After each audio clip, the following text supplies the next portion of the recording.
we've selected a topic unrelated to football today because it sheds light on the way the business of sports truly operates. And and I remember when I first had the realization that football is a business, I resisted that because you don't want to think of it as a business. That's why the motto is football is family, not football is business. But it is a business. It's big business. It's about separating you from your money. And it is. And it's about getting you to pay attention to the games that are on TV. It's a 3-hour infomercial for which the NFL makes billions of dollars. It's a great scam. It's a great business. It's not a scam because it's legal, but that's what it's about. It's about making as much money as possible. Everybody wins the Super Bowl every year because everybody is making billions, at least the owners are. So the situation in baseball that came to a head this week because – and I still don't understand the logic of this, the reverse boycott in Oakland. Let's stuff more money into the owner's pocket on the way out of town because the A's are leaving. So let's show up in force to the game, 27,500. Yeah, it doesn't make any sense. But Rob Manfred. Well, okay. What? Go ahead. Well, We can talk about this. You think it makes sense. I think it doesn't. Why give the guy more money? Well, because you're showing that it's not just, we don't care about this team here in Oakland. I mean, if you're a fan, what the hell else are you going to do? You have to show that you care by doing something, right? And so you don't want the argument to be, nobody in Oakland cared about the A's in the first place. Now, I mean, because that's just not what you want it to be, right? I mean, the scenes in that Oakland Coliseum, which is an absolute dump, okay? I mean, like, that's just the fact of the matter. It's an awful, awful place to work, first of all, because I've done that there many times, but it's also a bad place to watch a game. So, like, let's make that clear. But, I mean, it's not that people don't care, right? I mean, when you have a product on the field that is as bad as the A's is, and the A's are awful, and they may lose a record number of games this year for the 162 game baseball era. It's not just that people don't care. So they have to show some way that they care and that they want the A's to remain there. And when it's not up to them, this is the only tangible way that they can really show that. So it's not just about like stuffing the pockets of the billionaires. It's how do we show we care in a way that actually lets people know that we care? And this is the only way that they can do it because everything else is out of their control. I'm sorry I interrupted you. Go ahead. That's fine. No, that's fine. And I appreciate that perspective. Still, the net result is it funneled more money into the pockets of the billionaires and sold a bunch of tickets and hot dogs and beer. I assume they didn't take their own food in because I don't think that is allowed. So Rob Manfred, the commissioner of Major League Baseball, was asked about this yesterday. Apparently it was a press conference. And he was talking about the reality that the A's are on the precipice of relocating to Las Vegas, or at least having the deal in place to move there, along with the Raiders, who've already done it. Said Manfred, I feel sorry for the fans in Oakland. I do not like the outcome. I understand why they feel the way they do. I think the real question is, what is it Oakland was prepared to do? There is no Oakland offer, okay? They never got to a point where they had a plan to build a stadium at any site. The community has to provide support. At some point, you come to the realization it's just not going to happen. Now, that's a lot to unpack, but the notion that he would just flat out say that the community has to support, you have to pay for a stadium? You have to? That's how you show support for a team? The support for the team is showing up on a regular basis. It's going to watch the team when the team is bad. It's sticking with the local team through thick and thin. It's buying a bunch of overpriced stuff. I was talking about the $10 magnets at the Broadway show that probably cost 20 cents to make. I mean, the margin that they make on the beer and the hot dogs and the popcorn, it's criminal. If you were in any other place in the world and you had options as to where you were going to buy your food, the last thing you're going to do is pay those rates. But they know they've got you. If you're there and you got 3 hours to kill and you want to eat, here it is. Everybody except the Atlanta stadium, the Mercedes-Benz Stadium, puts that thumb on the scale and the other thumb and the rest of the fingers, and they press down. So that's how a local fan base, and the fans are fine with it. When you go to a game, you're going to get raked over the coals financially. You're going to get screwed. You're paying a premium for everything, and that's fine. We go. We enjoy it. It's part of our life. We like it. That's how you support a team. You don't support a team by saying, oh, well, we're going to rally together as a group of citizens, much like in Santa Monica, to get, a vote in the mayoral race in Los Angeles. We are going to rally around and flex our political muscle and get $1 billion or whatever it's going to take to keep the team. That's not a prerequisite to having a team. It's something that the owners very much like because they don't want to have to pay for it themselves. But I think it's offensive to fans for the commissioner of any sport to come out and say it. It's one thing to believe it like Roger Goodell does. It's next level for Rob Manfred to offend all fans by saying there's some obligation, Myles, to actually provide not all, but a significant part of the cost of a stadium. Yeah. And frankly, I mean, knowing the way that things here in California work as I do, and I've lived here on and off, let's call it, since 2016, but for the majority of that time, look, you don't have to be in a situation where you need public funding, right, for a stadium if you are a billionaire. Okay. And I think we should just say that flat out. That's one of these things that is so frustrating where you hear billionaires talk about, oh, well, we need some funding, we need support, we need this, we need that in order to build a stadium. No, the bleep you don't, because you have the funds to do it. And especially in this state, in California, there is no appetite for publicly funding a stadium. So that's one thing. Now, there are stadiums that get built. Obviously, SoFi Stadium did just down the road from me here in Los Angeles. That was a privately funded building and development that did absolutely get some tax breaks from the city of Inglewood as well. So there was a public-private partnership, but not in the same way where you see it where, like in New York, for instance, for the Buffalo Bills Stadium, right? So I think that just as a concept is one of those things where when you have Rob Manfred saying, oh, well, there was no plan and the community's got to support it and the city's got to support it and what are they going to do and da-da-da-da-da, that's one thing that's bad. But the second thing is there have been multiple plans put forth by the County of Alameda, City of Oakland, whatever entity you want to call it, for the Oakland A's to get a stadium. And one of the problems with the Raiders that was in Oakland is that so much of what was going to happen to that team in that city was contingent on what the A's were going to do. And so when I was living in Oakland in 2019, I mean, it was one of those deals where they said that they had a project that they were going to try to do down by Jack London Square, right on the waterfront. And it was this big thing. And it was this and that. They had a preview center for it. So it's not like there's never been any sort of plan from the city of Oakland, the county of Alameda for the Oakland A's. So I just think everything that Rob Manfred has been kind of saying here is one of those things where it's like, man, I don't know if you are really being that honest and genuine. And to a point, he's got to protect his employer, right? John Fisher, the owner of the A's. He's got to protect that guy because that is just much like Roger Goodell has to be the pincushion for all the owners in the National Football League. It's the same kind of thing with Rob Manfred and Major League Baseball. But I think there's a much better way of messaging it that Rob Manfred could do than what he's been doing. And I think that that's where some of this gets as ugly as it's been. And see, that's what makes it even worse. I'm glad you went there.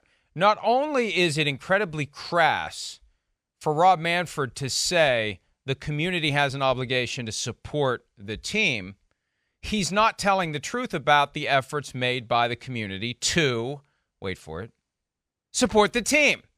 Right. And to the credit of the powers that be in Oakland, they hit back.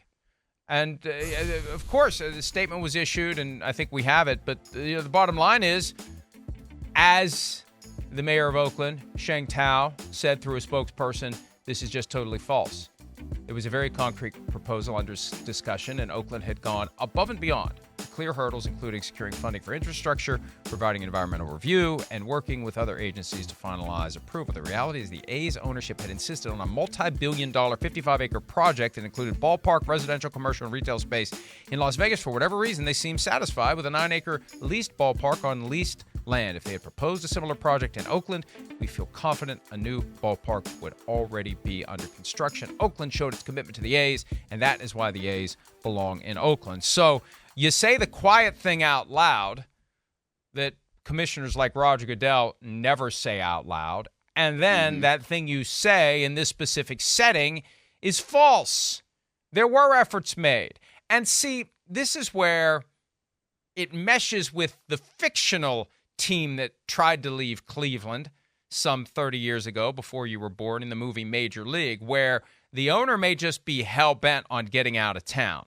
And so any effort that's made, no matter how reasonable it is going to be viewed as not good enough because I don't care.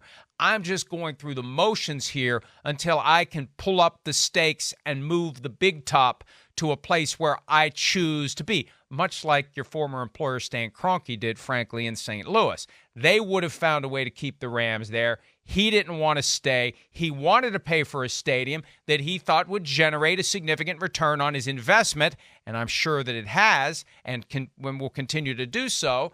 But nothing St. Louis did was going to make a difference. Nothing Oakland did was going to make a difference. That's what it feels like to me, that Oakland would have done something acceptable and suitable and proper for the A's. They just don't want it.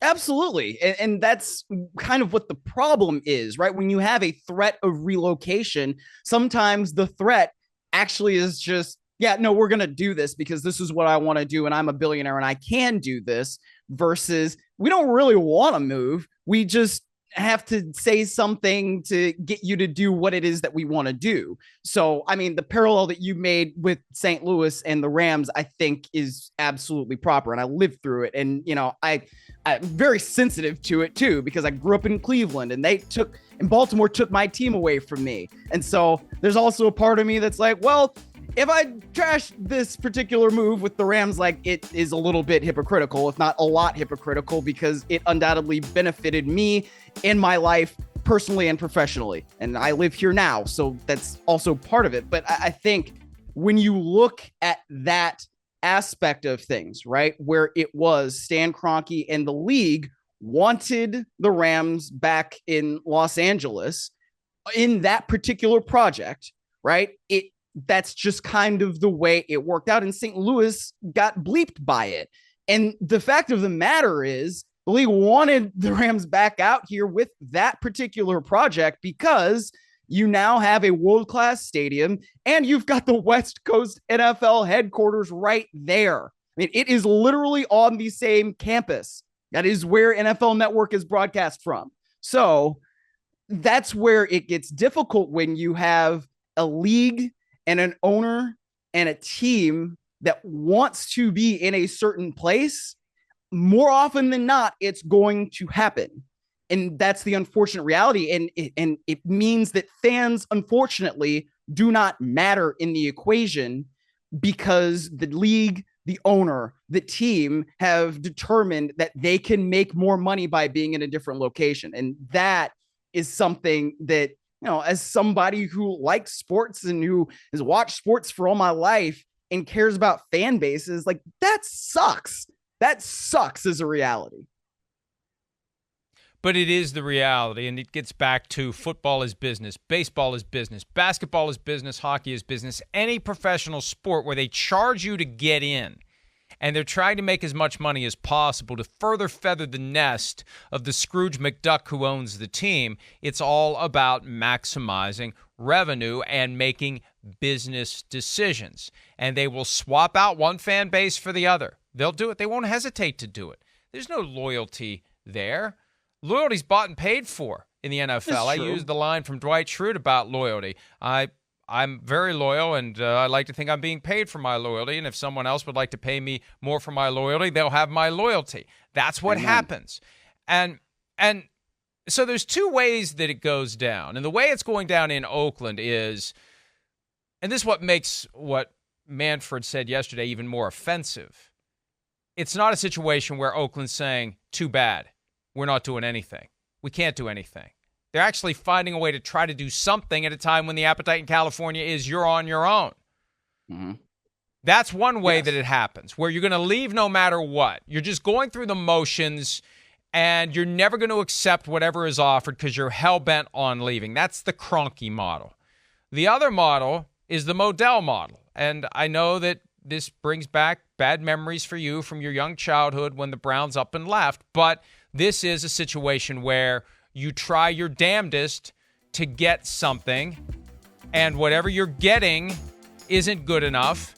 And there's another community out there, and Baltimore had lost the Colts to Indianapolis 11 years earlier. There's another community out there that's willing to do the thing that the local community won't do. That's what happened with the Chargers.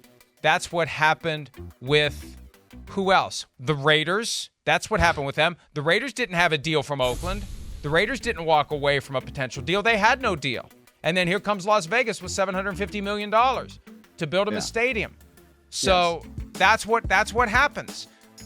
In most of these cases, when it's a relocation, it's because the team would like to stay, but there's another city that is making them an offer they can't refuse, involving a significant influx of public money that gets them the stadium they want. As long as there are cities out there that can pull together the money that the current city can't, that possibility of a relocation is going to hover over every professional sport. Well, and I mean, you didn't say it, but I think that the examples you were talking about is something that happened when the Rams moved from Los Angeles to St. Louis in the first place, right? They were playing at the Anaheim Angels Stadium, which, I mean, it was renovated much later. But, you know, that was another one of those deals where George Frontiere got a great deal from St. Louis. And that deal, that lease, was kind of the basis for why the Rams had the right, and I put right kind of in air quotes, but, you know, they did, based on the lease, to relocate back to Los Angeles. And I also appreciate that graphic for not putting the Browns relocation to Baltimore in there. And also, as a Cleveland native, I got to say, you know, the city and the county and whatnot were willing to do plenty of things for Art Modell. He was just a bad businessman, and he ended up having to sell the Ravens very shortly after going to Baltimore anyway, because he wasn't a very good businessman. So, you know, that's why he's not in the Hall of Fame. And look, for every team that's moved,